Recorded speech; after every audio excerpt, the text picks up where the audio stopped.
yo, don't put up no movies. I said, that's not my style. That's not what I'm going to do. Yeah, I could have put up movies. I could have showed the R.Kelly video that everybody's talking about, made fun of it, and said, yeah, Jay's hanging out. When Jay and them was in there doing Best of Both Worlds, you can't tell me Jay didn't see a 14-year-old girl come in the studio and sit on R.Kelly's lap. No. You can't tell me, you want to sit here and tell me that working on that album, that he ain't never seen no 14-year-old girl come in the vicinity? My belief is that anybody who's worked with him and been in his cypher has seen it go. I've never partied with them. I've never been to their house. I don't swim in their pool. Like, we're not friends. I'm a pop culture pundit, and Beyonce, I was hurt.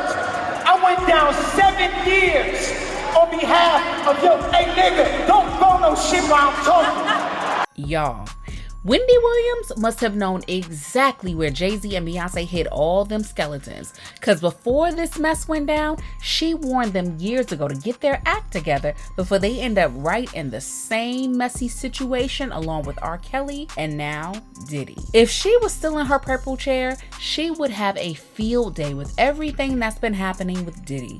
And she would definitely be bawling her eyes out with Jay Z being dragged through that lawsuit, because Wendy has been clocking Jay Z and Beyonce's tea before any of us really had an idea about what was really going on.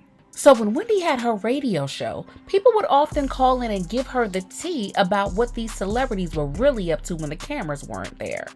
Beyonce and Jay Z's names were often dropped in the conversation, but after catching so much heat from Diddy, who almost single-handedly destroyed her career, Wendy was very cautious about going for Jay Z and Beyonce, since Jay was at the top of the totem pole in the rap world and a very successful businessman. But the minute she got the Wendy Williams experience, and then later on the Wendy Williams show, all bets were off. She was finally ready to say exactly what she knew, and baby, she did not hold back on the Carters. And you know, if you know enough about Jay Z and Beyonce and their past, then you know they've been accused of stealing more than a few times. Jay is alleged to, you know, like an upcoming rapper who, you know, will never be famous, but has a nice spit game, you know, nice with it, just, you know, let me take this, make it my own, allegedly. And Beyonce also with styles and. Nobody gonna want us to go to that show. Why? Because we gonna take everything. Yeah, but everybody does that though. No, everybody does. Yeah, you know, but it is gonna be first. But we go and meet everybody and say, hey, great show, and then still it. For starters, folks have always called Beyonce out for the way that she acquired most of her hit songs and creative concepts.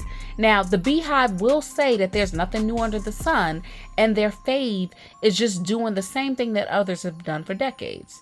And yeah, Beyonce is not the only artist who did that. J-Lo, we looking at you over here, okay? But her rap sheet is something else. Her song Crazy in Love, featuring Jay Z, was easily one of the best pop tracks in the early 2000s. And anytime B talks about it, she's always going on and on about how it was a brilliant collab between her and producer Rich Harrison.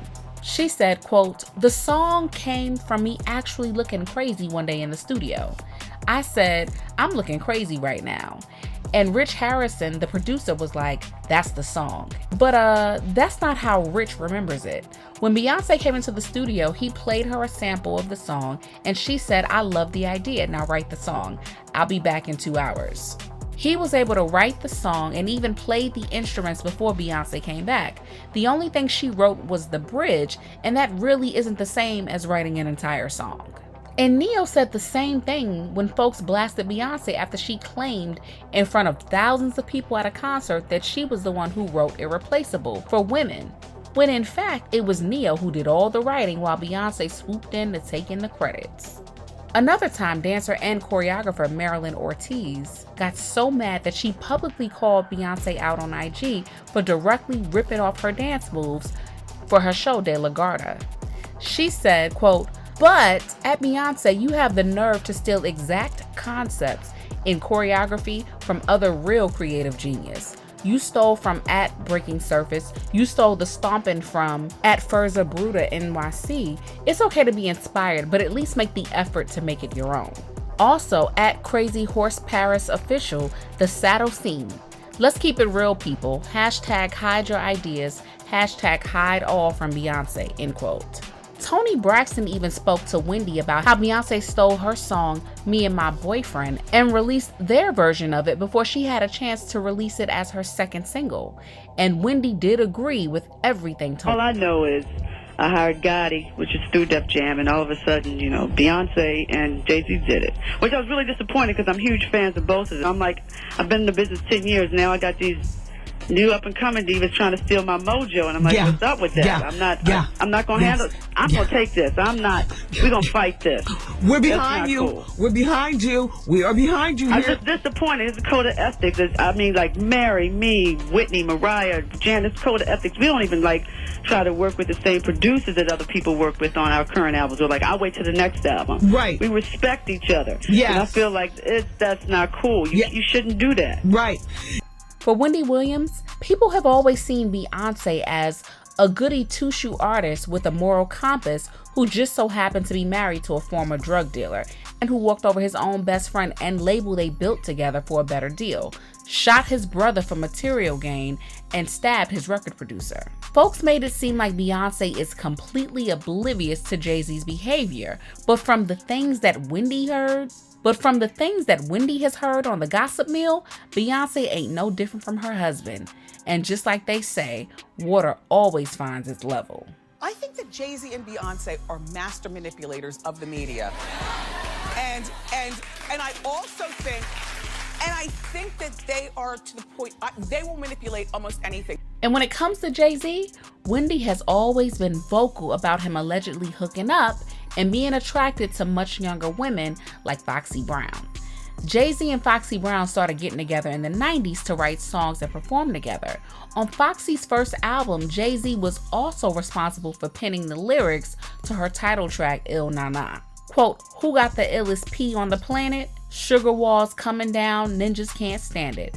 First the mansions, then the yacht, sound proper, straight cash, got bloodhounds trying to hunt down the brown fox. The things that he had Foxy singing about were insane, especially if you'll remember she was only 16 at the time when he was a whole 27-year-old grown man. Was I shocked when Jay said the line in Picasso Baby? Yes, because we've talked about that.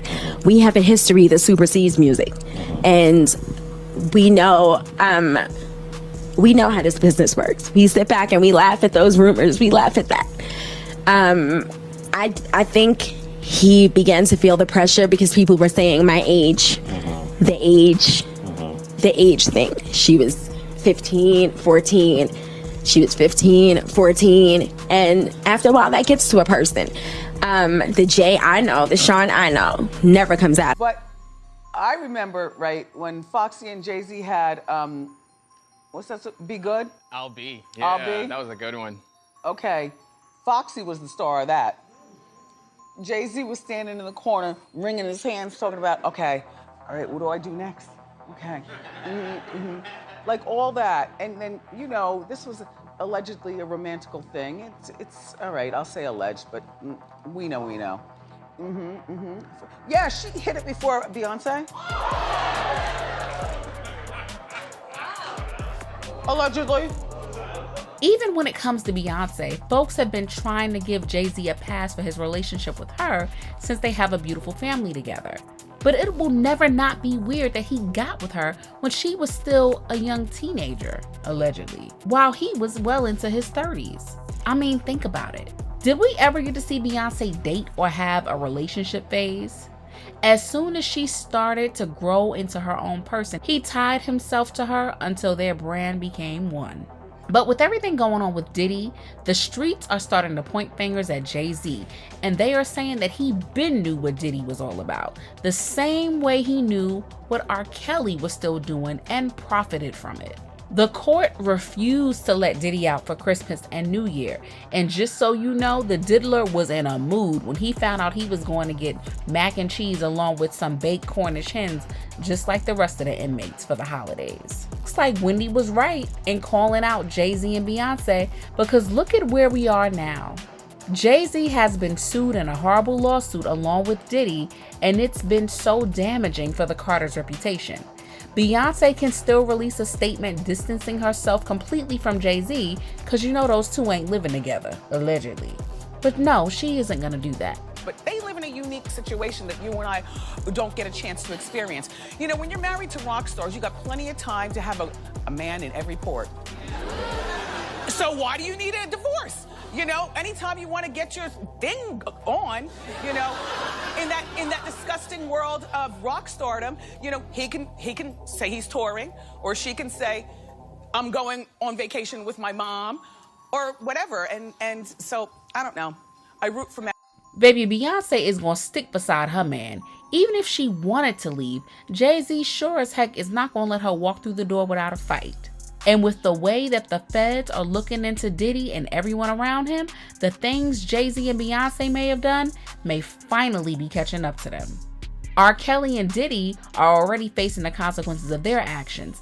Even if Diddy comes out of this trial a free man, his reputation is forever tarnished, and there is no way that he can cover up what's already been exposed. Now, it could only be a matter of time before karma comes knocking for Jay Z and Beyonce too. And just like Destiny's Child's second album, folks are definitely starting to see the writings on the wall. Quote, I don't know how anyone can be surprised that these people are evil. Money, power, drugs, women. And really miss Wendy. She had true facts and wasn't scared to share them. I hate that she isn't able to sit in her purple chair and say, I told you so, end quote. Also, quote, bring Wendy back. The world owes her a big apology, as well as the others that were silent. But do you think Jay Z and Beyonce have anything to worry about? Let me know. Sound off in the comments. Make sure you hit that like and subscribe button before you click off. And I will see you in the next video. Bye, Daddy.